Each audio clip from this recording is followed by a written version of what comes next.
Moi, j'ai envie de travailler sur 2, 3 projets en même temps, 4, peu importe. Comment je fais, tu sais? C'est pas juste d'ajouter du temps, d'ajouter de l'effort, c'est aussi d'en enlever du temps qui est Ouais. ailleurs que dans ces projets-là. Idéalement, pas du temps de qualité avec ta famille, tes conjoints ou whatever. Si tu checkes tout où ce que tu dépenses ton temps dans une semaine, dude, il y a plein de tâches que tu peux carrément déléguer à des services payants ou d'autres personnes autour de toi. I guess j'suis pogné pour le do it. I guess t'es pogné pour m'écouter now. On est pogné dans un two-way. Moi pis toi right, j'suis premier à en douter top. What's up folks, c'est François Antinado. Bienvenue sur Ça se passe, le podcast où on jase de croître un SaaS ou une carrière en SaaS au Québec. On est sur Spotify, Apple Podcasts et les autres. Pas game de vous abonner ou nous laisser un review. Merci à tous ceux qui le font, ça nous motive big time. On drop 2 épisodes semaine, juste des discussions sans filtre avec founders ou employés clés en SaaS. Si vous faites partie d'un SaaS québécois, allez sur saspace.com, cliquez sur le bouton « Ajouter votre SaaS » pour être indexé dans notre répertoire. On est au-dessus de 215 startups là-dessus. Donc vous pouvez aussi modifier votre profil existant, il y a un bouton mauve pour ça. Le prochain événement Ça se passe aura lieu jeudi le 19 octobre à Québec dans les bureaux de Equisoft. On va jaser fusion et acquisition SaaS avec François Levasseur, j'ai vraiment hâte. On a 50 billets dispo seulement, réservez les vôtres sur Eventbrite, la bannière de notre site ou en show notes. Ok, la job du mois, ça se passe. Pour septembre, la job du mois, ça se passe chez 4Waves, une cool plateforme de gestion d'événements académiques et scientifiques. Ils sont à la recherche d'une personne en développement web, back-end ou full stack. Ils ont le vent dans les voiles, une solide équipe tech en place, des bons défis de produits. Il y a beaucoup de monde que j'aime et que j'estime dans cette startup-là. Si vous ou une personne dans votre réseau avez le profil, cliquez sur le lien Job du mois dans les show notes ou allez sur saspace.com/lajobdumois sans tiret. Vous y trouverez aussi une entrevue sur la culture de l'entreprise et la nature du poste avec Mathieu Chartier, fondateur, et puis Gabriel Robert, CTO. Ok, segment commandité service SaaS. Et pour septembre, le service SaaS en spotlight, c'est Baseline, une firme d'accompagnement et d'implémentation en intelligence artificielle. Baseline ont aidé plusieurs PME et SaaS à prendre le contrôle de leurs données et à intégrer des solutions d'IA pour prendre les meilleures décisions produits et de commercialisation. La team est remplie de bon monde, en passant par des vrais geeks PhD en AI aux développeurs full stack qui peuvent implémenter des solutions custom. Ils ont une approche no bullshit, ils comprennent vos enjeux d'affaires, font du sens de vos données, puis ils vous proposent des process et des features incrémentales en vous rendant autonome. Il y a aussi des subventions disponibles souvent pour travailler avec eux, donc il y a moyen de ne pas exploser son budget. Il y a une entrevue avec David Beauchemin, dispo dans les show notes et sur saspace.com/partenaire avec un S/baseline, aussi sur notre channel YouTube. Si ça vous intéresse d'en savoir plus, David et sa team peuvent jaser avec vous, voir s'il y a un fit puis c'est gratis. Check them out sur baseline.québec, il y a un contact form directement sur la homepage. Vous pouvez aussi glisser dans les DM de David Beauchemin sur LinkedIn. D'ailleurs, si vous voulez l'histoire complète puis les exemples concrets de David, il est venu sur le pod comme guest, épisode 41, écoutez ça. Aujourd'hui sur le pod, je jase avec mon ami et co-hôte Antoine Meunier, Head of Product and Design chez Blissbook. On discute de jongler avec plusieurs projets en même temps.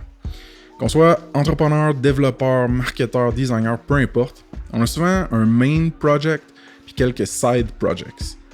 Puis souvent même, on sait comme plus trop où donner de la tête. Si tu jumelles à ça le fait qu'on est souvent, mettons, conjointe, amis, parents, étudiants, hobbyistes, ça devient chaotique vite. Fait que dans ce show-là, on va donner des exemples et des trucs sur comment prioriser un projet versus un autre, puis même comment abandonner un projet avec classe. Ah, puis on raconte aussi quels projets qu'on roule en ce moment, lesquels on a laissé tomber, puis pourquoi. Alright, on passe au show, let's go! En plein milieu du mois de mai, baby, c'est son game, better get out of my way, say hey. Pogné pour jouer mon game, pogné pour trouver mon way out, so get out of my way. Hey, hey, hey, pogné pour jouer mon game. What's up, folks? C'est pas Frank Lantinado, c'est Antoine Meunier, c'est le pod. Cette fois-ci, je fais un takeover. En fait, non, c'est Frank qui avait l'air distrait, fait que je me suis dit, je vais lui voler l'herbe sur le pied, lui couper l'herbe sur le pied. On parle de quoi cette semaine, Frank? Aujourd'hui, mon vieux, on suit le lead de Ludo, a.k.a. The Real Pussycat. Dans le pré-call, il a dit « Pourquoi vous parleriez pas de jongler avec plusieurs projets en même temps? » Parce que c'est un thème que dans nos discussions offline, Ludo nous entend beaucoup dire. D'ailleurs, Ludo, il est partner avec moi dans l'agence de SEO pour SaaS puis comme Grip qu'on a lancé. Fait qu'il me voit aller dans... Puis il travaille avec moi dans SaaSpace, fait qu'il me voit aller dans ces deux trucs-là. Puis toi, depuis que je te connais, bro, t'as souvent un gros focus, mais t'as plein de projets. Puis comme, c'est un petit peu la tragédie, je pense, de... la tragédie du privilège, là, de genre avoir des ressources, avoir des contacts, avoir des opportunités, puis crime, pas pouvoir toutes les faire, genre.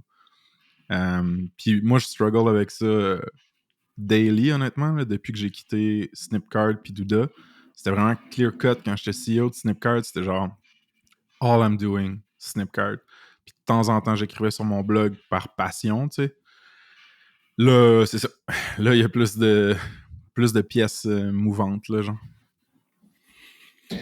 C'est drôle que je dis ça parce que je sais pas comment tu fais, ça c'est la première des choses, mais parce qu'il y en a tellement de pièces mouvantes de ton bord. L'affaire qui est dure, puis je pense qu'on peut commencer avec ça, c'est l'opportunité. Dans le sens que c'est que on n'est pas tous pareils. Il y en a qui ont des idées à toutes les 2 minutes. Il y en a il y en a qui aiment pas focuser sur une chose. Il y en a que c'est l'inverse, que ça les... On est comme tous les types d'enfants dans un carré de sable. T'as toujours le petit cul qui fait un château pendant 10 heures. T'as l'autre qui est pas de se concentrer. Fait qu'on fait toujours plein de choses différentes. Mais dans notre milieu, ce que je trouve difficile, c'est que le concept d'une carrière stable, c'est pas vraiment... Tu sais, il y en a, là, mais c'est assez flexible. Fait que ce que j'allais dire, c'est qu'on est juste ouvert à l'idée du changement beaucoup plus que si on était, mettons, avocat on track pour être partner dans une firme, mettons. Ouais, je pense que ceux qui ont le plus de stabilité, c'est ceux qui décident d'être des IC, Individual Contributors, puis de parfaire leur craft, que ce soit en programmation, en design, en marketing, en customer success, peu importe. Puis ils décident vraiment de sticker sur cette lane-là. Mais même à ça, juste par la nature volatile des startups tech, c'est sûr qu'ils vont rencontrer du changement, là. Ne serait-ce que, même si tout va bien, justement, il y a tellement d'opportunités de move up dans une autre compagnie que genre, ça fait comme partie de la game versus un 50 ans à la même place. Mais c'est drôle que tu dis ça, tu sais, le fameux individual contributor, fait on va dire un designer ou un engineer back-end ou front-end, peu importe. Quand tu es spécialisé, on dirait que c'est pire parce que justement, tu peux appliquer cette spécialisation-là un peu partout relativement facilement. Fait que des fois, tu réalises que, hey, exemple, designer, je suis rentré dans une startup, j'ai bâti le design system, j'ai fait le gros de la job, puis là, maintenant, je m'ennuie, j'ai l'impression de ne plus avancer, de ne plus apprendre dans mon craft. Fait que c'est là que toutes les opportunités à gauche à droite deviennent intéressantes parce que tu te dis, hey, je pourrais à la place de faire ça, telle personne a fait un projet, ça a l'air super intéressant, c'est un beau challenge. Puis il y a aussi un peu les saisons de la vie qui embarquent, là, de comme, je pense que, puis encore là, mettons, pour moi, il y a des moments où j'ai juste envie d'être focus sur une chose, il y a des moments où je réalise que je suis pas mal plus en mode, on va en faire plein en parallèle. Ou c'est plutôt, j'ai des phases où je dis oui, des phases où je dis non. Mais tu sais, ouais, puis clairement, tu as dit oui récemment dans une coupe, parce que là, dans le fond, mettons qu'on revient sur ce que tu as en ce moment, c'est que là, ça se passe ça se passe, c'est drôle, parce que toutes les fois, on rencontre du monde, puis je raconte un peu ce que ça fait. Ils sont là, ben voyons, il fait donc bien des choses avec ça, il y a donc bien beaucoup de stock, puis c'est donc bien de la job. Mais en plus, là, vous avez Grip, l'agence SEO. Puis, ben là, c'est tout? Y a-tu d'autres trucs? Ouais, j'ai un feeling que t'as un livre, t'écris un livre, puis... Ouais. How to deal with Antoine. Je t'agace. Mais non, il y a une autre chose qui est sur la table de façon assez sérieuse, mais je suis pas vraiment prêt à en parler publiquement. Puis idéalement, ce serait un setup justement qui prendrait pas une partie forte de mon temps. En ce moment, c'est pas mal half and half mon temps en Grip, puis ça se passe. Mais ce qui était tough, c'était il y a comme, je sais plus trop, 3 semaines, là, quand on enregistrait d'autres pods. En fait, celui où on a acheté, on a failli acheter, entre guillemets, une SaaS. À ce moment-là, je travaillais sur un SaaS en stealth. On considérait acheter un SaaS. il y avait le projet là que je viens de parler puis que je parlerai pas. Il y avait Grip, il y avait, tu sais, ça sort, j'étais vraiment overwhelmed puis j'essayais de balancer ça puis moi, ce que je fais quand je me sens comme ça puis que j'ai besoin d'avoir du signal dans le bruit, c'est que j'appelle des gens que j'aime, que je respecte, que je considère comme mentors potentiels puis j'essaie de pogner du monde vraiment différent pour voir, y a-t-il une track qui peut m'aider à me donner confiance dans une décision puis à quoi dire non. Puis là, ben, l'opportunité d'acheter le SaaS, ça l'a fall through. Fait que ça, on l'a pas fait. Puis au niveau de la validation sur le SaaS en stealth sur lequel je travaillais, notre degré de confiance a vraiment baissé à cause des interviews customer puis tout. Fait qu'on l'a mis sur la grosse glace pendant longtemps. Fait que là, ça m'a vraiment, vraiment aidé, là, ce refocus-là. Fait que ouais, c'est ça pour moi. Là. Je sais pas si toi aussi tu veux dropper. Là. Je sais qu'il y a plein d'idées qui ont comme passé de ton bord. Là. Ouais, moi, de mon côté, c'est... en fait, c'est drôle parce que c'est la première fois de ma carrière, je pense, que je me sens focus sur une chose puis que j'ai envie de le faire dans le sens que ça prendrait beaucoup pour me convaincre de tout laisser ça là pour faire autre chose. Puis tu sais, dans le C'est fond, bon, là, je ça. parle avec Blissbook en ce moment. Tu sais, on est comme à une période tellement clé de la vie d'une startup que j'ai l'impression que c'est comme, ben, on va attendre, on va accoucher le nouveau produit, puis d'ici là, moi, je bouge pas. Mais en même temps, ça s'empêche pas que, ben, oui, on parle avec des amis, puis là, il y a du monde qui font des trucs cool, puis là, finalement, il y a comment on appelle ça, des shiny objects à gauche, à droite. Tu sais, justement, écoute, hier, je suis en train de mock-up avec une amie un peu comment elle pourrait monter un projet qu'elle a en tête, puis tu sais, Ouais. tout le long de la discussion, je suis là, bon, faut pas que je commette, mais tu sais, c'est tentant en maudit. mais dude, tu penses-tu que. Parce que je suis pareil, là, by the way. Je pense que c'est une force d'être curieux, d'être excité à propos des nouvelles idées. Mais ouais. Je pense que. Dis-moi si tu es d'accord ou pas avec ce statement-là. Je pense que si tu réussis à générer assez de wealth, mettons que tu as du capital, puis un bon réseau de contacts aussi, et que tu es entrepreneur, fait que c'est quand même beaucoup de cases là, à cocher, mais là, tu peux peut-être être dans un sweet spot où est-ce que tu peux déployer du capital humain ou du capital financier dans plusieurs opportunités, puis comme peut-être gratter ce itch-là de vouloir toucher à plein d'aventures ou plein de projets en même temps. On en a parlé un peu sur l'autre pod, mais comme moi, c'est quand même un endroit auquel j'aspire, puis toi aussi, je pense, là, de toutes nos discussions qu'on a eues. Fait que je pense que la diversité des opportunités, quand tu as un profil entrepreneurial ou investisseur, va être, je veux pas dire plus grande, mais très différente puis très intense versus comme le individual contributor qu'on parlait au début, que lui, c'est plus des opportunités de move, de carrière. Fait qu'il y a ça auquel je réfléchis beaucoup, puis même, je te dirais même, je me dis, hey, genre, je crois que c'est un worthy spot où me rendre. Je crois que ça vaut la peine de me rendre là. Donc, je vais prendre des décisions dans le court terme qui sont pas nécessairement, genre, idéalistes ou genre, ce que je veux, genre, à 1000% faire si j'avais des milliards de dollars, mais qui vont me permettre de m'approcher de cette position-là, d'avoir cette flexibilité-là. Fait que c'est un peu ce genre de shit-là que je suis en train de figure out, je pense. Je trouve le plus dur, puis j'ai l'impression que ben, je pense que c'est pareil pour tout le monde, mais c'est le gager l'énergie. Tu sais, c'est. 100%. Puis en tout cas, moi, je pense qu'il y a une certaine latence entre l'énergie que j'ai puis l'énergie que je pense que j'ai. Fait que je pars à peine à la planche, puis je réalise trop Moi aussi, tard que j'avais pas autant d'énergie que ça. Fait que, puis il y a beaucoup de. C'est un peu comme tirer un élastique. Là, j'ai l'impression qu'il y a une grosse association entre je focus sur un truc, puis là, il y a comme 2-3 conversations dans la semaine, puis là, finalement, une semaine passe, puis je suis rendu sur 3 projets, puis là, je réalise que, ah oui, c'est vrai, je viens de penser. Tu sais, comme là, je viens de me rappeler qu'il y a un autre projet random dans lequel je suis semi-impliqué, mais que je réalise que je veux. Mettons, ma due diligence personnelle me dit de pas m'impliquer là-dedans plus qu'il faut. Mais comme, c'est dur d'avoir. Tu sais, c'est ça qui est tough, c'est un peu le côté polygame entrepreneurial, c'est vraiment pas facile. Ouais, puis moi, tu sais, Là, je sais Ah, pas. puis ça se passe d'ailleurs. Là. Je viens de me rappeler, ça se passe. Ouais. Non, c'est pas ça. Je fais un podcast. Non, puis en fait, regarde, je vais double-cliquer un petit peu sur ça se passe parce qu'il y a quelque chose que je sens qui est. Ça se passe, c'est tellement beaucoup de choses, man, en même temps. Genre, il y a beaucoup de gens qui pensent que c'est juste un podcast parce que c'est leur point de contact, leur point d'entrée. Puis comme, c'est correct, tu sais. Par contre, ça se veut une plateforme de contenu puis une communauté pour augmenter la visibilité des SaaS au Québec, améliorer la densité des relations de notre... puis augmenter le nombre de personnes qui travaillent en SaaS. Fait que, tu sais, c'est une mission noble qui peut être accomplie, oui, via le podcast, mais aussi l'event, comme on vient de faire à Montréal, chez WorkLeap.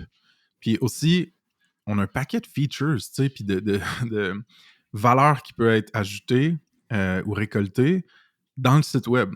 Il y a un répertoire des SaaS. Là, on soft launch, disons, un répertoire de partenaires de l'écosystème SaaS. Il y a un job board qui est on the way. Fait que, tu sais, ça scratch tellement beaucoup de itch différents pour moi, dude. Ça scratch mon networking, mon storytelling, mon product guy en moi. Fait que des fois, je suis comme, oh shit, genre, je pourrais juste faire ça. Mais il faut aussi m'ancrer dans une réalité financière de comme, hey, avant que ça soit big, un truc comme ça, puis que ça paye plusieurs salaires, ou peut-être même que ça sera pas ça, tu sais. Faut que je fasse d'autres moves aussi, là. Ça scratch, là. C'est-tu le brand, ça? Scratch? Ça scratch. Ça scratch? Non, C'est ben, ça, juste... ça scratch, c'est ça. Mais je sais pas, man, j'ai les anglicismes faciles à matin. Les anglicismes faciles ce matin. Le truc qui est drôle, tu sais, c'est un peu, tu fais l'énumération de ce que ça se passe, se veut d'être. Là, c'est ça qui est drôle parce que je suis là, ah ouais, on pourrait, tu sais, quand on va raccrocher, j'ai plein d'affaires à rajouter. Commencer par, tu sais, on dit tout le temps la validation, que comme écouter un peu la demande, tu sais, puis tout ça, puis je pense que l'écosystème, ces trucs-là, c'est que ça prend tellement de temps à mettre en place que l'affaire que je trouve, je te vois aller avec ça se passe, c'est que ça a l'air hyper étalé, mais ça l'est pas, parce que c'est de bâtir un tout, si on veut, mais pour bâtir le tout, il faut que tu fasses chacune des pièces, c'est-à-dire c'était le podcast, le job board, c'était ça. Puis c'est juste, ça te demande que à chaque jour, tu es à peu près 8 personnes qui fait un petit bout, tu sais. Ouais. Puis il y a ce côté-là de le context switching, en fait. C'est ça le mot que je cherche depuis tantôt. Ouais. Qui est la taxe la plus difficile, puis c'est encore plus tough quand tu fais pas juste une chose, dans le fond. Dans la nature de ton travail, c'est pas un seul affaire. Ouais. Le context switching, c'est tellement une taxe difficile. Là. Ben, je suis 100% d'accord. Puis, tu sais, ce que je pourrais amener comme point ou suggestion, c'est deux choses. Mettons, si tu as des gens qui te doivent une faveur ou si tu as un peu d'argent à déployer ou des gens qui sont intéressés à s'impliquer avec toi dans un projet, ne pas tout prendre sur ses épaules. Il y en a qui c'est vraiment des méga doers, puis ils veulent genre s'occuper de tout. Moi, je le sais que genre je suis pas bon pour porter des trucs 100% sur mes épaules. Fait que tu sais, mettons, Ludo, toi, Berge, François Douville, c'est tout du monde qui sont activement impliqués dans ça se passe. C'est probablement moi qui mets la majorité du temps, mais vous en mettez significativement, tu sais, surtout Ludo, tu sais, j'ai décidé, oh shit, man, je déploie un salaire pour être sûr que ce soit sérieux, que je me vide pas trop de mon énergie. Fait que entourez-vous si possible. L'autre truc que je voulais dire, c'est au niveau du context switching, une chose, moi, qui me rassure un petit peu ou qui me réconforte, c'est d'avoir beaucoup d'overlaps entre les projets dans lesquels je m'implique. Fait que, mettons, avec Grip, on s'entend, là, on fait du SEO et du content pour des SaaS. Là. Fait que ça me force à genre bien analyser des SaaS, bien faire des pitchs pour eux autres, puis après ça, de travailler avec Charles et Ludo pour monter la strat qui va être exécutée, tu sais. Fait que ça me ramène aussi à mon first love, là, qui était le marketing de SaaS quand j'ai commencé. Fait que, tu sais, ça peut nourrir aussi toutes mes autres discussions que je vais avoir avec des founders sur le podcast. Tu sais, même, je te cacherai pas, le outreach que je fais pour Grip, c'est beaucoup plus facile de le faire en venant d'une position de « Yo, je suis un acteur dans la communauté, je m'implique puis j'en donne de la valeur. » Tu sais, genre, t'as juste à écouter le podcast que je fais. Si jamais ça fit pour le SEO, pour vous, puis ça vous intéresse, on peut checker ça ensemble. Sinon, c'est pas grave, j'aime juste ça, apprendre comment vous structurez votre marketing. Fait que j'ai Discovery Call, que des fois, je sais que ça ne deviendra pas nécessairement un client, mais c'est fucking intéressant. Puis en plus, j'ai l'extra comme nanan de dire « Yo, by the way, si ça vous tente de venir sur le podcast ou à tel event, ça serait vraiment cool, tu sais, de vous rencontrer. » Fait que moi, il y a beaucoup de synergie là.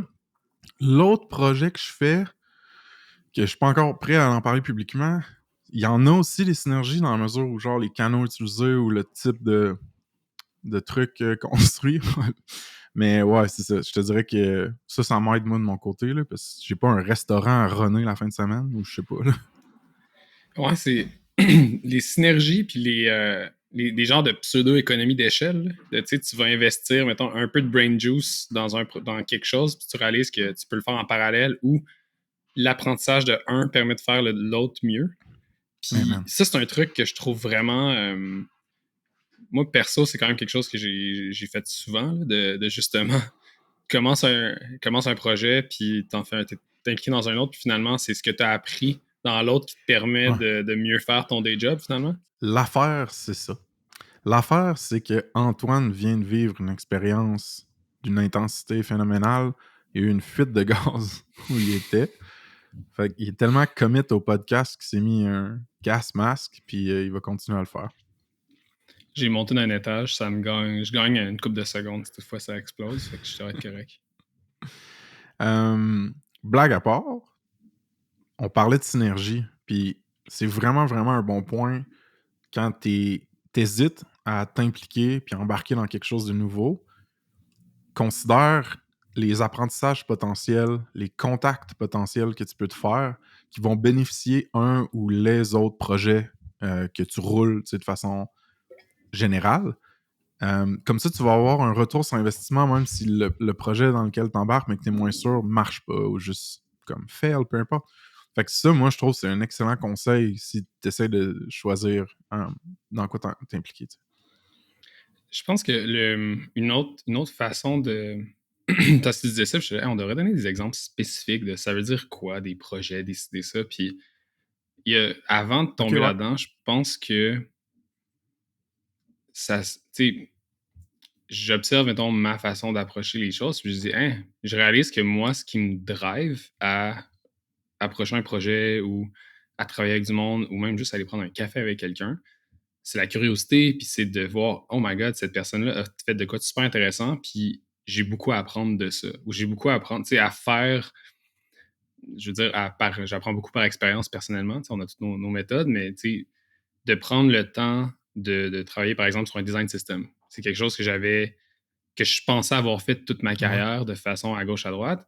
Ben, c'est quelque chose que j'ai fait il y a 6 mois chez Blissbook, de A à Z, puis en fait, je réalise que j'avais fait beaucoup de design system, mettons, pour moi. Puis un design system, c'est de faire un set de blocs Lego pour accélérer le design d'un produit à long terme. Puis on devrait probablement faire un pod là-dessus, parce que c'est comme un sujet riche.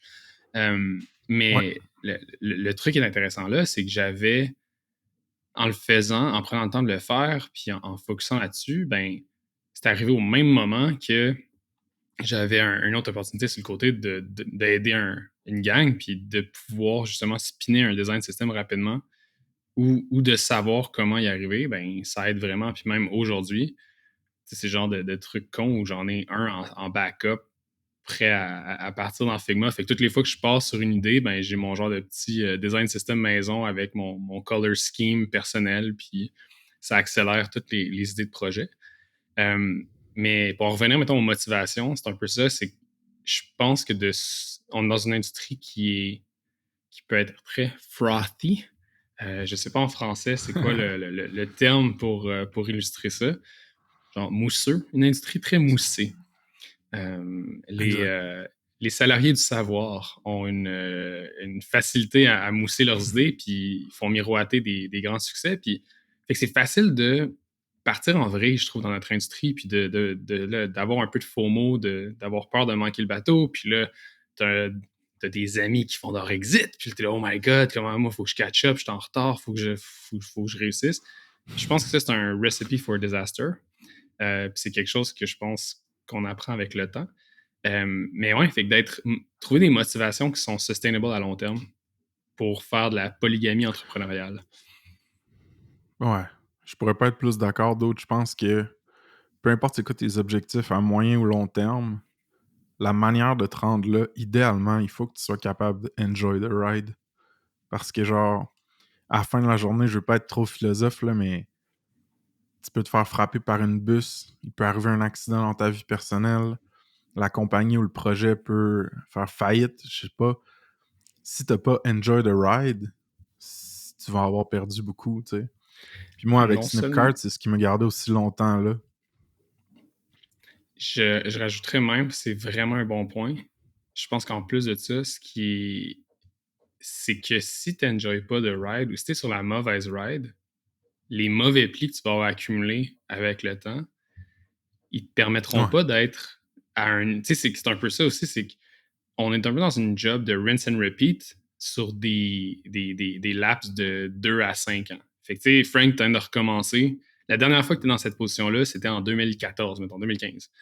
Puis, fait que tu as fait tout Snipcart, Genre. puis là, c'est comme cool. Je suis débarqué de ce train-là, j'en reprends un. Mais la raison pourquoi les gens veulent travailler avec toi, puis que moi je veux travailler avec toi, c'est que tu es quelqu'un qui a grandi avec cette expérience-là, puis qui atteint, qui est sa coche. T'étais pas juste passager dans ce train-là, dans Snipcart, à accumuler plein de faux plis. Puis c'est un peu, je pense, Mais là, ça va être un gros 10, là, mais je vais le faire parce que comme ça, je ne vais pas me faire canceller avant toi, ou avant tout le monde, en fait. Mais c'est le genre de fantasme des logos. Tu sais, genre de fantasme de comme, ah ouais, telle personne, là, tu regardes un LinkedIn, là, puis tu as plein de gros logos, puis tu fais, oh my god, cette personne-là doit être incroyable. Puis là, tu réalises que cette personne-là, finalement, non, elle l'était pas, parce qu'elle avait été là pour les mauvaises raisons ou elle s'en calisse. Puis tu regardes quelqu'un d'autre en parallèle qui a qui a un parcours avec plein de noms de startups que tu n'as jamais entendu, des noms à coucher dehors qui sont pas bien brandés, puis tu es là, cette personne-là doit être pourrie. Tu réalises que non, la personne avec qui tu veux vraiment t'asseoir puis discuter, c'est cette personne-là parce que elle a la seule chose qu'elle n'a pas, c'est un cool logo, mais elle a toute l'expérience requise pour justement que le prochain projet soit incroyable. ouais, ça résonne quand même avec moi. Le logo chasing pour ta carrière, c'est. Écoute, je veux pas. Oui, c'est un 10, mais en même temps, comme. Je respecte ça, tu comprends? Genre, si quelqu'un. Je sais pas, man, la manière qu'il a été élevé, ou ses ambitions dans la vie, ou ce que la personne pense dans le moment qui va la rendre heureuse ou juste confortable dans le futur, c'est de faire du logo chasing dans sa carrière. Sure, genre, have at it, go for it. Il va falloir quand même que tu te dépasses. C'est quand même tough de travailler dans les grosses compagnies. Fait que tu vas avoir du mérite, tout ça. Mais hopefully, la personne va avoir justement enjoy the ride parce que c'est beaucoup d'efforts, beaucoup de temps, des fois des déménagements, justement, juste pour hit ce logo-là sur ton CV. Fait que, ouais, man, je suis comme. C'est pas mon truc. C'est pas mon truc, mais je peux le respecter, mettons. On va... J'ai le goût. Ouais, arrêtons cette tirade. Mais j'ai le goût aussi de parler d'un truc parce que je veux savoir ce que t'en penses. Tu sais, je vais partager une histoire personnelle entre toi et moi, puis j'espère que tu vas me. Bah, c'est pas une grosse histoire, là, on en a peut-être même déjà parlé sur le pod. Mais il y a eu un petit moment dans le début du pod où t'as hésité, mettons. T'as hésité à continuer comme co-host ou à t'embarquer à temps plein comme co-host. Je m'en rappelle plus exactement. Puis tu te rappelles, j'avais comme. On se parlait au téléphone, j'avais parqué mon char, puis on avait une discussion là-dessus, tu sais, sérieuse, puis c'est super constructif, ça a bien été. Puis moi, je suis super heureux que tu aies continué, tu sais, mais imaginons hypothétiquement que tu aies, mettons, tiré la plug. Mais tu sais, quand tu te commits à un projet ou à une opportunité, puis que ça crée des espoirs, des attentes, je pense, du côté des gens ou des clients, ou peu importe à qui tu t'engages, mais que finalement tu tires la plug, il y a quand même un coût, je veux pas dire réputationnel, mais en capital social ou en capital relationnel, tu sais. Moi, mettons, ça m'aurait un peu blessé, ça. Puis probablement que pour le futur, j'aurais eu plus de froideur ou plus de être moins chaud à l'idée d'aller all-in avec toi dans des trucs. Puis maintenant, je vais reflipper le miroir de mon côté parce que moi, j'ai fait ça récemment. Puis ça me peine un peu d'y penser, mais j'avais dit oui à plein de consultations, j'avais dit oui à être sur des boards, là, genre, des comités aviseurs un petit peu. Puis je le faisais parce que ça m'intéressait, parce que je voulais aider, puis je savais que j'allais apprendre, rencontrer du monde intéressant. Mais quand j'étais dans la phase où il y avait genre 5 projets sur la table, que je savais plus où donner de la tête, que personnellement c'était un petit peu plus tough un bout de cet été, ben j'ai tiré la plug sur ces affaires-là, puis oui, je le fais avec transparence, puis j'explique pourquoi je le fais, puis pourquoi je tire la plug, puis tout ça, mais je sais que ça doit un petit peu blesser, tu sais, les entrepreneurs ou les personnes avec qui je m'étais engagé, puis je regrette ça, tu comprends? Fait que je pense que c'est important de réfléchir comme il faut avant de dire oui puis de s'embarquer, parce qu'un oui suivi d'un non rapido, ça peut faire mal, tu sais. C'est juste tellement touché. Parce que l'envers de la médaille, c'est aussi... puis, tu sais, mettons, dans notre cas, la conversation qu'on a eue, c'était une conversation d'avortement de projet, mettons, pour moi. Fait que je sais pas dans quoi je m'embarque, je suis pas prêt à le faire, fait que pas je choke, mais j'évalue m'embarquer ou pas, puis je suis pas prêt à m'embarquer. Ouais. C'était pas un... Parce que la conversation, il y a comme deux types, je pense que tu les as effleurés les deux. C'est qu'il y a le je m'embarque pas. Ou tu sais, en fait, je pense qu'évaluer à la base, c'est super important. Puis cette conversation-là qu'on a eue, je fais semblant de m'en rappeler, je m'en rappelle pas. Mais j'ai un feeling de me rappeler de quoi on a discuté. Je pense que c'est important justement de bien évaluer avant de s'embarquer.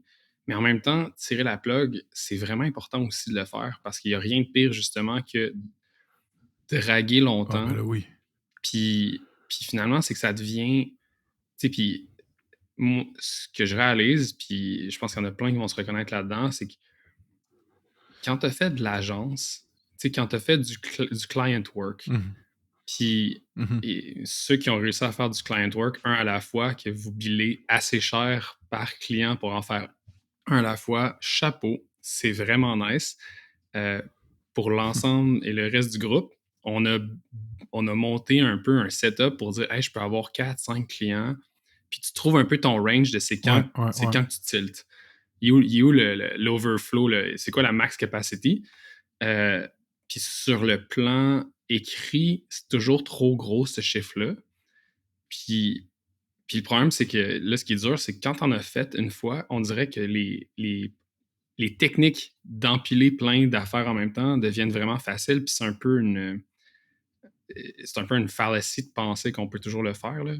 Puis fait que c'est un peu le truc dans mon cas que je trouve super tough. C'est un peu comme toi, c'est que ben oui, je peux absolument m'investir dans un autre truc. Tu sais, ça va juste représenter X. Je compte même pas les heures dans ma semaine parce que moi, c'est plus, mettons, je prends 6 douches. Je vais donner 2 douches à ça se passe, que je vais brainstormer dans ma tête à des trucs. Tu sais, j'ai une capacité de créativité, si on veut, qui est limitée. Mais comme, c'est tellement dur de continuer quand justement tu as une drague comme ça. Tu sais, mettons, tu as dit oui à quelqu'un, tu continues de travailler dessus, tu cherches, te commit à ça. Tu sais, tu sais, puis, OK, exemple, cet exemple-là, il est super bon parce que ça avait fuck all rapport à ce que je fais. Je suis en train de faire un pitch deck pour une startup de New York qui... non, on s'en fout de où, là, tu sais, mais c'est une startup qui levait du gros cash, là, puis c'est genre de... Pardon? Est-ce que j'ai pas entendu? USA, une vraie startup américaine. Non, mais c'était vraiment cool, puis c'est le genre de startup où... Hey, ça, c'était du logo chasing, mon gars, là. Puis si je faisais le deck, fait qu'on tes amis les logos, là, mais c'était genre le founder venait de Uber, le co-founder venait de Lyft, toute la team venait de genre Postmates, blablabla, toutes les... Puis leur business, c'était une business qui était adjacente. Pardon? Personne n'avait de char. Non, mais leur business... mais tu sais, leur business, c'était une business de logistics, puis de delivery, puis de... Tout, ça faisait... Tout était... Tu sais, sur papier, c'était génial. Après ça, leur concept était écœurant. Puis nous, on rentrait là, on était une petite team, puis c'était un projet, puis on était 3 dedans à retravailler la narrative. C'est quand t'étais avec Jack Spades? 0, c'était à l'hiver passé. C'est dans ces moments que tu te dis OK. Hey, j'aimerais ça faire plus d'argent. Fait que tu te dis hey, je vais faire un projet on the side en plus de ma job à temps plein. What could go wrong? Puis c'est un peu je me suis embarqué là-dedans. Le début de chaque projet, c'est toujours excitant. C'est la phase un peu d'exploration. Puis tu sais, moi, parler avec un entrepreneur excité qui te raconte ses affaires, c'est l'affaire qui m'excite le plus, là. J'aime vraiment ça, puis je trouve ça toujours cool de voir comment les autres ont monté leur patente.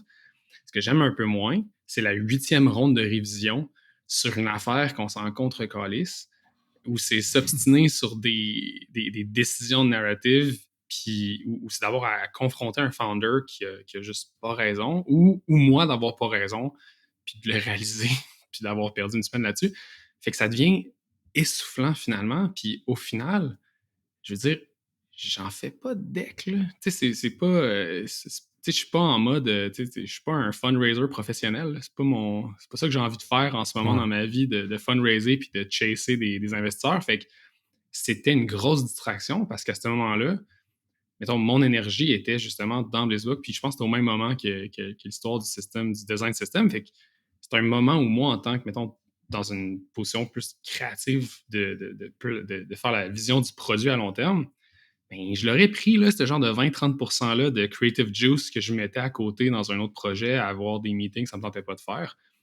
Puis finalement, ça a coûté cher parce que ça valait pas le jeu en valait pas la chandelle. Ouais. Non, c'est ça. Puis ben, ça illustre un peu, je pense, ce qu'on dit, c'est réfléchis avant de te connecter sur un projet. Idéalement, tu n'aurais pas besoin de tirer la plug. Mais si tu es pour tirer la plug, fais-le le plus tôt possible pour limiter les dommages, que ce soit logistique, fonctionnel ou juste réputationnel. Ouais. Mais j'ai le goût de te demander, parce que on l'est, là, toi puis moi, dans différents projets en même temps, comment tu organises ton temps? On est tous vraiment différents psychologiquement là-dessus. Là. Moi, je struggle quand même avec ça. Je pourrais t'expliquer comment moi je pars, mais est-ce que tu dédies des moments? Parce que là, tu as parlé de douche. Ce qui est drôle, c'est que sur 7 jours semaine, tu as dit que tu prenais 6 douches. Fait que je voulais faire un petit call-out à ça. 6 douches par jour. Ah! Même pas des... Mais...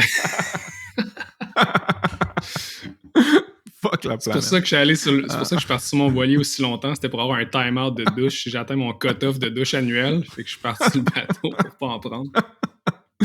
Mais, ouais. Fait que, à part tes douches que tu divises peut-être par projet, comment tu organises ton temps pour l'allouer aux différents projets? Hein? C'est super. Sérieusement, j'ai pas de bonne réponse parce que je réalise que ça fluctue beaucoup. Tu sais, il y a des mois là, où je suis en mode Tim Ferriss, genre Navy Seal avec un horaire clair, puis comme tu sais, tout est quasiment time-boxé. Mais comme après un mois de ça, je suis blasé raide, là, je suis brûlé, puis je trouve que tout est plate. Ouais. Puis là, je retombe en mode plus, on va dire, organique, improvisation libre. OK. Puis ça marche, mais à un certain point. Puis, mettons, je regarde toi, ton horaire, je regarde ce que toi, tu fais, puis en ce moment, je serais pas capable de prendre cette load-là. Parce que c'est ça, je pense que en ce moment, je suis dans une saison qui est plus, j'arrête pas de dire monogame d'entrepreneurial, mais polygame entrepreneurial. Je réalise que là, en ce moment, d'avoir on va dire un main gig qui prend 90-95% de mon jus, puis d'avoir, mettons, ça se passe en marge, c'est en masse, puis c'est le fun parce que ça me permet. Là, je me sens comme, OK, mon quota est atteint, tu sais. Mais je serais pas surpris dans 2 semaines que je suis là, hey Frank, j'ai fait telle affaire, c'est ça, puis que finalement ça va partir en vrille. Ça arrive, en tout cas, je sais pas si tu veux. Tu me colles tout le temps là-dessus en plus. Ouais, je sais. Mais je te colle tout le temps là-dessus, mais la semaine d'après, je suis comme, ouais, j'ai cette affaire-là que je vais peut-être m'impliquer un peu. Puis je le dis à voix basse parce que je suis gêné, parce que je dis aux autres de se concentrer puis de dire non à tout, mais moi, je suis pas capable, si. Mais écoute, je vais te dire comment... Vas-y. C'est un bon point, par contre. Puis c'est... Non, mais dans le sens que, tu sais, d'avoir l'histoire du comité aviseur, je pense qu'avoir un comité aviseur personnel, dans le sens avoir des gens autour de toi qui te connaissent assez, puis c'est même pas...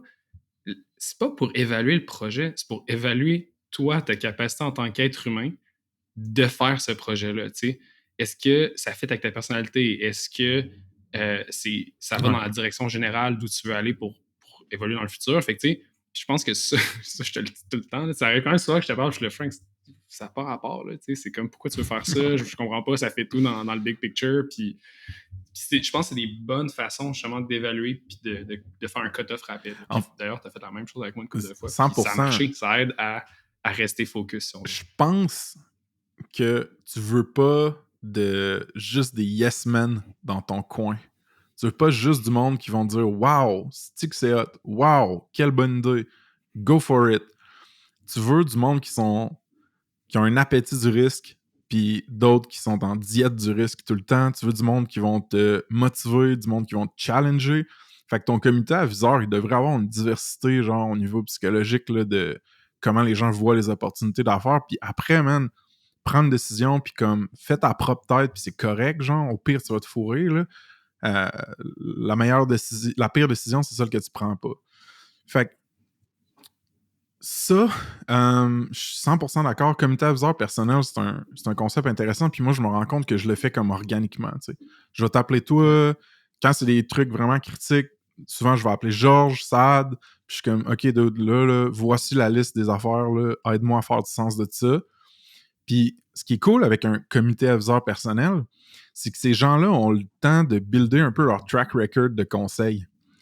Moi, man, ben franchement, là, 90% du stock que Georges m'a dit de faire, là, soit je l'ai fait puis ça a marché, ou soit je l'ai pas fait puis j'aurais dû le faire. T'sais. Fait que comme il y a comme un poids quand même à ses paroles. Il y a un 10% peut-être que j'enlève que on s'entend pas ou on voit pas les choses de la même manière.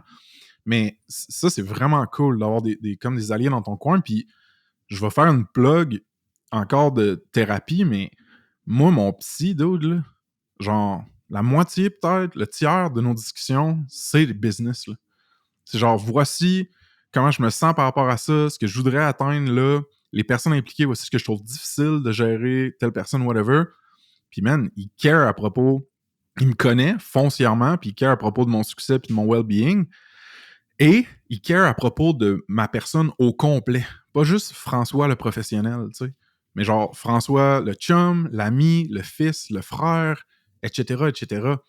Puis ça me lead un petit peu dans ce que je voulais dire, qui est une chose que je me suis rendu compte après avoir vendu Snipcard, c'est que c'est important d'investir dans ta personne au complet, puis pas juste dans ta personne professionnelle. Quand j'ai commencé le gym, quand j'ai réservé des moments pour passer le temps avec ma blonde, quand j'ai eu un chien ensuite, tout ça, il y a comme... je vais faire un genre de fast-forward philosophique. T'es sur ton lit de mort, man. Probablement que genre la première affaire que tu vas raconter au monde autour avant de partir, c'est pas je me suis impliqué dans 37 business différentes, right? Genre, non, man, tu sais, tu vas vouloir avoir été une bonne personne, tu vas avoir des belles relations, avoir grandi comme personne, pas juste professionnellement. Fait que tout ça pour ramener à comment moi j'organise mon temps, mettons. C'est vraiment simple. Je mets les bases en premier dans mon horaire. Fait que le gym, c'est la première affaire qui va dans l'horaire, right? Je bloque 4 moments dans ma semaine, puis comme c'est pas discutable, je vais au gym à ce moment-là. La job va se construire autour de ça. Puis moi, j'ai un peu le luxe de choisir mon horaire avec les moves que j'ai faits, fait que c'est cool.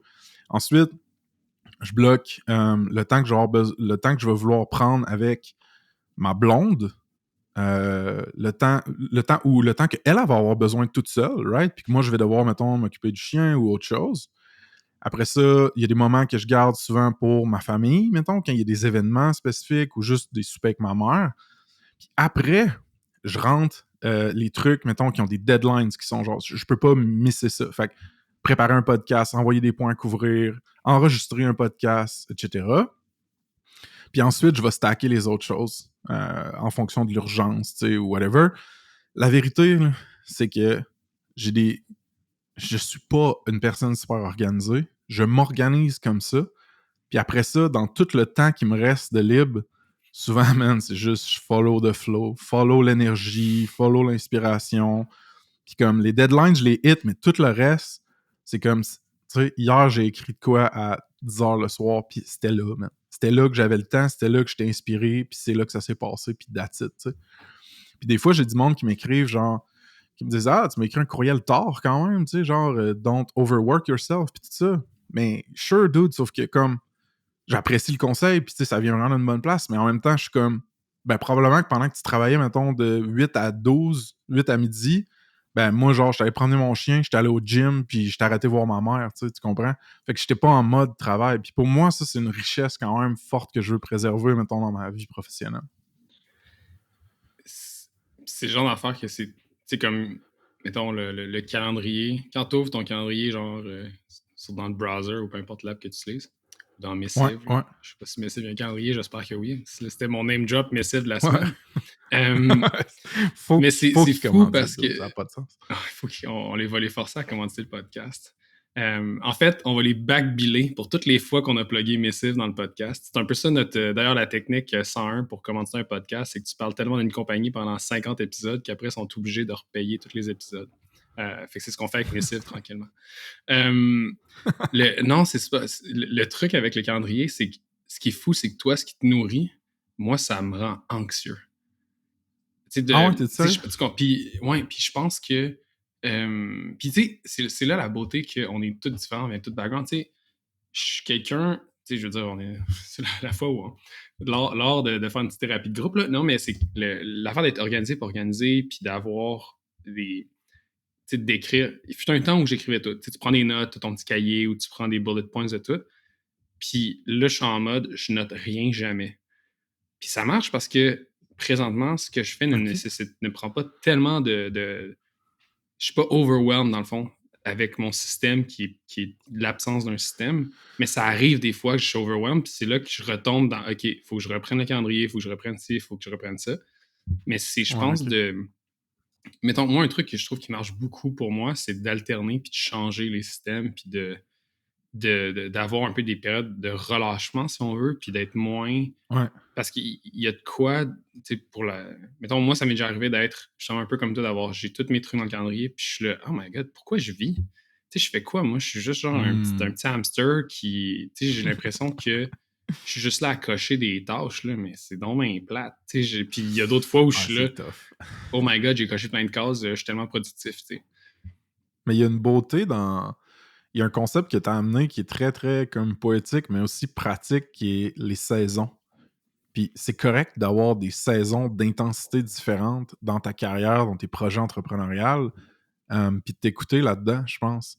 Puis moi, mettons, je vais te donner un exemple d'une saison que je suis allé un peu à contre-courant, puis que j'aurais peut-être dû profiter de la nature de cette saison-là, c'est quand je suis sorti de chez Luda. Tu sais, c'est genre en février, je pense, je sais pas quoi, mais on dirait que pour moi, c'était tellement important de faire quelque chose tout court.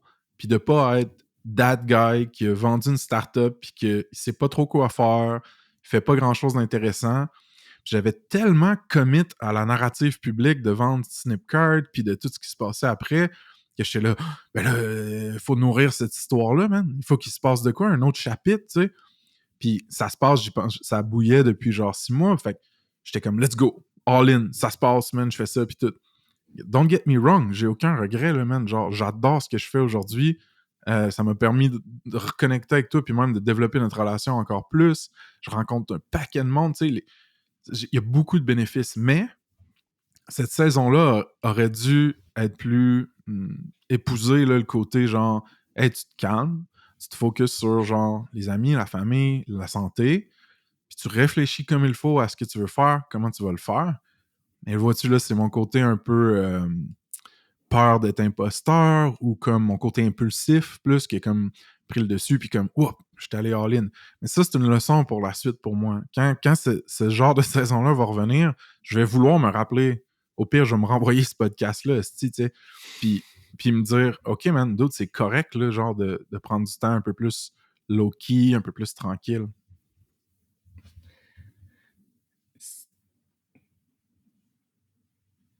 Oui. Non, mais c'est parce que c'est tellement. C'est que ça, c'est le genre d'affaire que ça ouvre 8 portes, puis je suis là, bon, laquelle que je prends pour pas trop partir loin, mais. Fait que là, je me dis, je vais lancer une analogie. Il va tellement être content, Frank.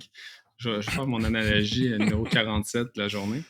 Non, mais c'est ça qui est drôle, c'est que je vais le dire, puis j'ai un feeling qu'on a déjà parlé une fois dans notre vie, puis t'étais pas d'accord avec ça, mais moi, je trouve que notre milieu ressemble beaucoup au milieu des arts, dans le sens que, un peu comme un acteur va avoir des gigs ou va lander genre, tu landes une gig, que tu es dans une série qui a plusieurs saisons, fait que tu travailles sur un projet pendant, mettons, 5 ans, ça va super bien.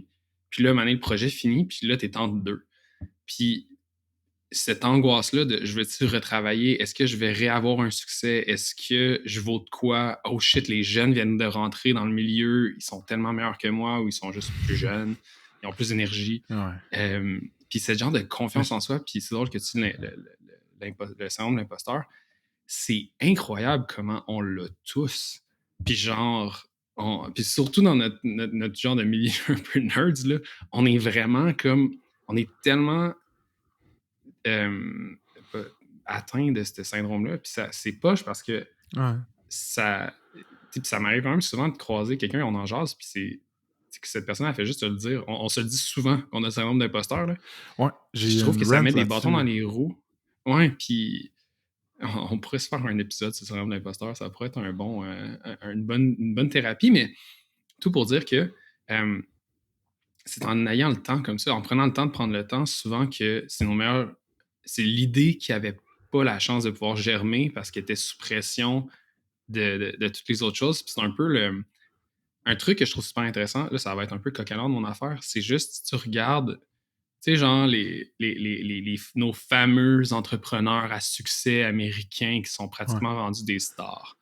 Ben, la trame narrative de ça, puis un peu la trame narrative de nos fameux milliardaires, c'est que c'est des gens qui optimisent finalement ils optimisent leur journée, puis ils délèguent le plus de tâches possible. Puis nous, on trouve ça absolument absurde de comme voir que tu n'as pas le temps de te faire une toast le matin, tu as besoin d'un chef pour ça.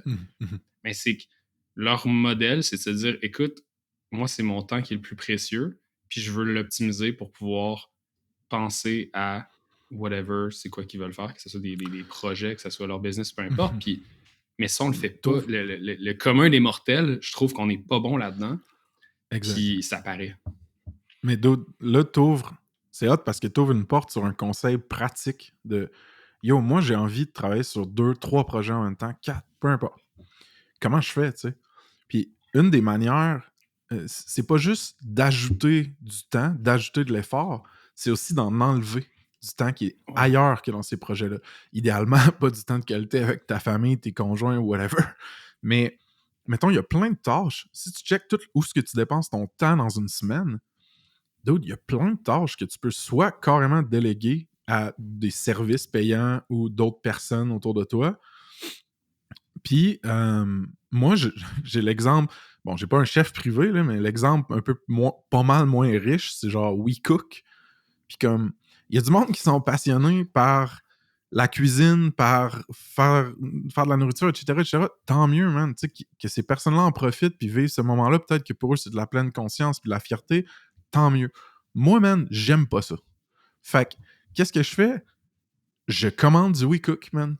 Puis je m'organise avec ma nutritionniste pour que ce soit pas si pire ce que je commande, etc. Puis ça arrive dans une boîte, ça me prend 30 secondes de faire ça. Puis je me casse pas la tête sur c'est quoi que je mange pour dîner cette semaine-là. Puis j'ai bien plus... c'est comme ça ouvre ma bande passante sur mes projets à moi, tu sais.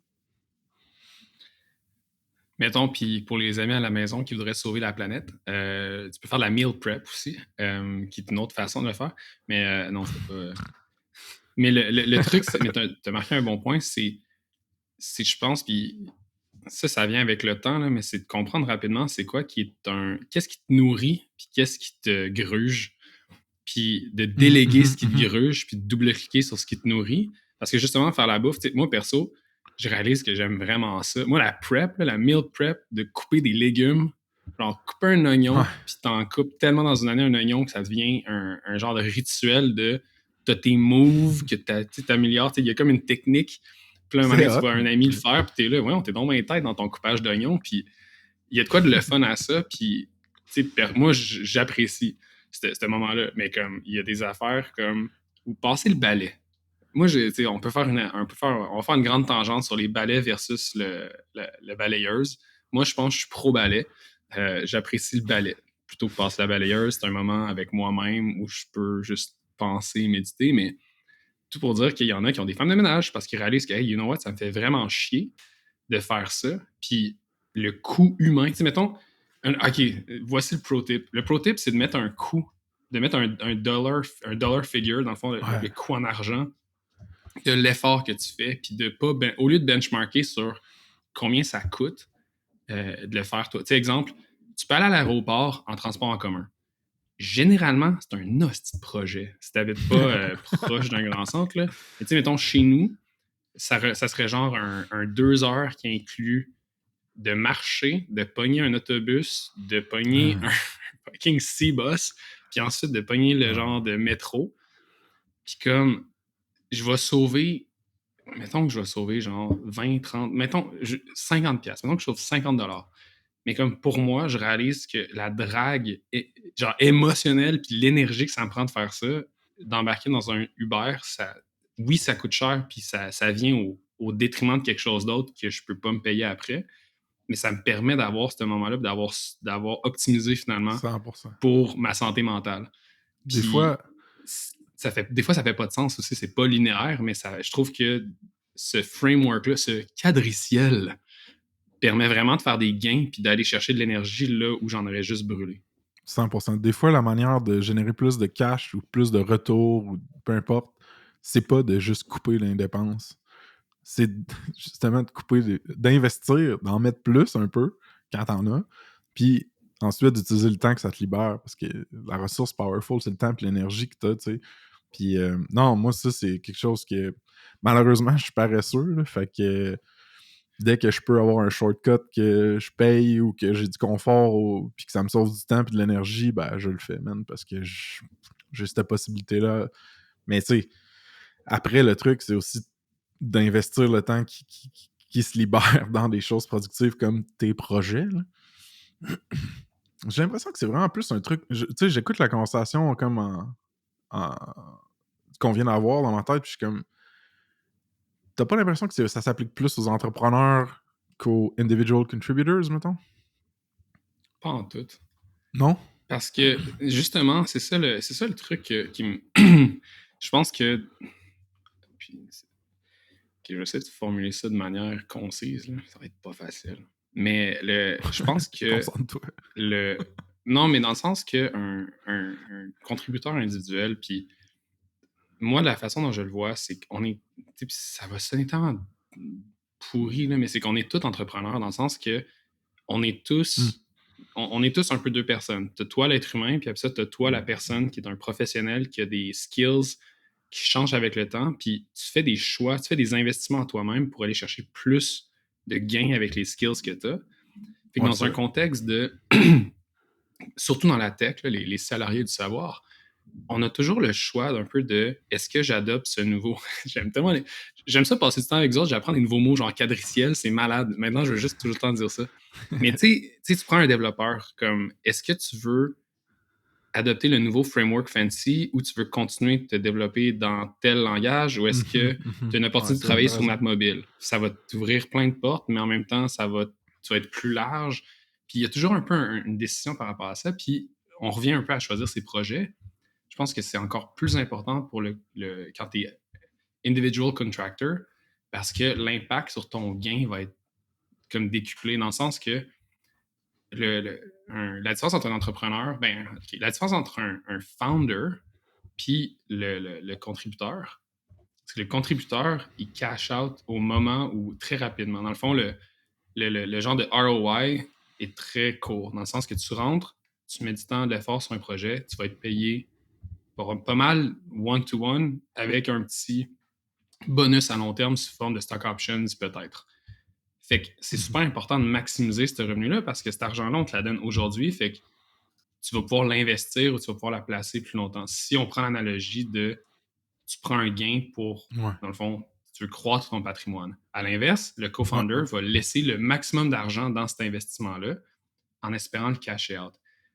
Puis le contributeur individuel a beaucoup plus d'options de changer à mi-chemin, puis il peut prendre beaucoup plus, il peut prendre plusieurs projets en parallèle, il peut faire plein de choses, puis il y a beaucoup plus de flexibilité, puis d'être capable d'avoir un quadriciel de vie, mais d'être capable un peu de monter ton « OK, moi, l'hiver, je veux travailler plus ». Fait que tu prends plusieurs projets ou de dire, hey, tu sais quoi, je suis dans une belle boîte, je vais rester là 4-5 ans parce que, je suis rendu au point où je veux refaire ma maison, j'ai des enfants, ou j'ai ci, j'ai ça.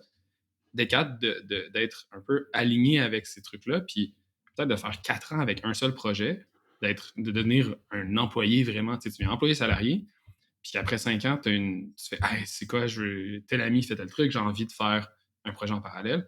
Mais cette flexibilité-là, l'entrepreneur, le co-founder, il l'a pas parce qu'il a la tête dans la marge jusqu'à ce que la compagnie se soit rendue à un niveau X. Fait que je pense que la plus belle chose quelqu'un quand on dit le mot entrepreneur et tu te sens pas concerné, ben c'est à toi de prendre le temps de penser à comment tu organises tes flûtes, ça va être le plus payant. Parce que tu as plein d'options. Non, c'est bien dit, dude. J'ai envie qu'on close avec un truc, juste voir si t'es d'accord. Mais, mettons, moi, ça m'arrive souvent, justement, là, comme on a dit à travers ce pod-là, de dire oui à un petit peu trop de choses, reprioriser, me dire, OK, ouais, non, c'est vraiment ces 2-3 trucs-là que je veux faire. Puis là, me rendre compte qu'il y a des choses auxquelles j'ai dit oui qu'il va falloir que je dise non, finalement, mettons. Fait qu'il va falloir que je choke ou que je cancelle. Puis j'ai envie de donner des trucs au monde qui écoute sur comment faire ça, mettons, avec classe. Moi, je le fais de cette façon-ci. Moi, je dis hey, j'avais fait un commitment avec toi par rapport à ça. Il y a d'autres choses qui tirent du jus en ce moment, puis dans lesquelles je choisis d'investir. Souvent, je les nomme, ces choses-là. Je vais dire, OK, tu sais, j'ai tel projet d'affaires ou côté santé, physique, tu sais, j'ai besoin de remettre du temps dans ça. C'est sûr que moi, je suis un très transparent, là, fait qu'à prendre avec un grain de sel.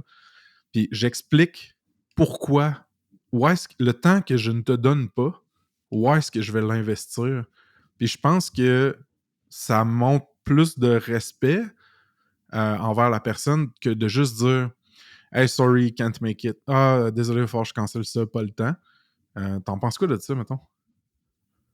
Je pense que tu marques un point de choquer avec classe. Un livre en 4 volets par François Lantier-Nadeau. Je suis vraiment... je pense que ça, c'est une bonne...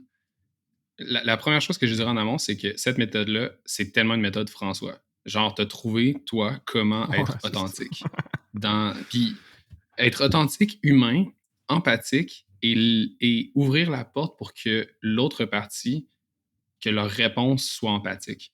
Je pense que c'est un truc que, genre, j'ai envie de dire des fois c'est culturel. Tu sais, j'ai travaillé avec...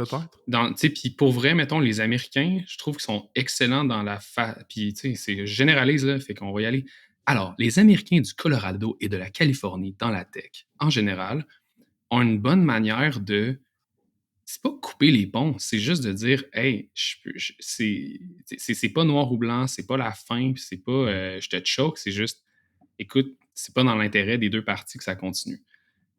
Ceci dit, tu sais, puis les chances qu'on se recroise plus loin, ou les chances que je puisse t'aider plus loin, ou les chances que tu puisses m'aider plus loin, ben, sont décuplées parce qu'on a passé du temps sur quelque chose en ce moment. On a bâti une relation. Moi, ce que je dirais, c'est de ne pas brûler la relation parce que c'est pas parce que le timing est tellement important. Peut-être qu'en 2023, le timing n'est pas bon. Tu sais, par exemple, on revient à notre conversation du début où Antoine était sur le bord de choquer Frank parce qu'il dit ben là, un podcast, ça n'a pas de bon sens, j'avais jamais pensé faire ça, je suis pas game. Ben, je veux dire, ça n'aurait pas été un genre de fuck you Frank, on s'en reparle plus. Puis peut-être que le timing n'aurait pas été bon, mais on se serait recroisé plus loin parce qu'on aurait justement trouvé une manière authentique, finalement, de justifier pourquoi c'est pas une bonne idée.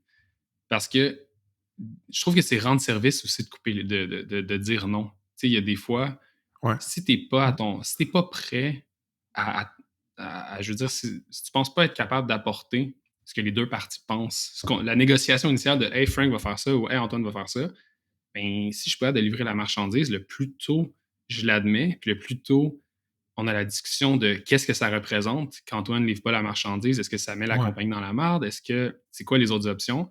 Et ça permet justement à garder un peu cette relation-là, puis de la faire évoluer même, parce que des fois, si je regarde, mettons, moi par le passé, ce qui est souvent arrivé, c'est un genre de écoute, je pensais pouvoir m'impliquer au quotidien, mais finalement, on va reculer ça, puis je vais prendre plus un rôle d'aviseur, si on veut, ou de genre appelle-moi quand tu as besoin d'une opinion, tu sais, ou de cheerleader, parce que ça, on revient à ton histoire de yes man.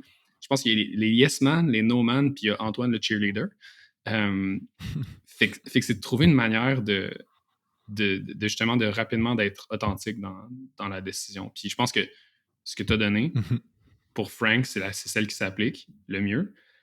Pour moi, ben, je pense que je suis transparent, mais peut-être pas autant transparent que Frank. Je me garde une petite gêne sur certains trucs parce que c'est ma personnalité. Mais je pense que ce côté-là d'investir dans le futur, c'est qu'est-ce que ce qu'on a fait là, qu'on décide d'arrêter, comment on peut le prendre comme un genre de petit investissement dans notre relation, puis de se retrouver plus tard, si on veut. Ouais. Ça sonne super philosophique, puis vraiment kumbaya, là, mais je pense que c'est une méthode de bâtir, dans le fond, un réseau de manière organique. Vraiment. Puis j'aime ça, de garder en tête justement que les relations qui s'approfondissent pas ou qui se développent pas dans le court terme, ça veut pas dire qu'ils vont pas repopper dans le moyen long terme. Puis moi, ça me fait penser à plein de monde, mettons que pendant Snip, tu sais, j'aurais voulu travailler pour eux autres ou avec eux autres, puis j'ai pas fait, je pouvais pas. Puis aujourd'hui, j'ai collaboré avec eux sur un paquet d'affaires, que ce soit ça se passe sur autre chose. Puis ouais, de préserver le potentiel de la relation, c'est vraiment bon. Je pense même qu'on peut closer là-dessus, mon petit chum. On va closer sur le potentiel. Cheers, man. Bon, safe travels back. Puis toujours un plaisir de t'avoir dans le home patrie. Écoute, comme je te disais plus tôt, je pense que je tombe tranquillement en amour. Je retombe en amour avec Québec. Cette ville magnifique. Let's go. Mais entre-temps, je vais retourner dans l'Ouest. Bye. Bye.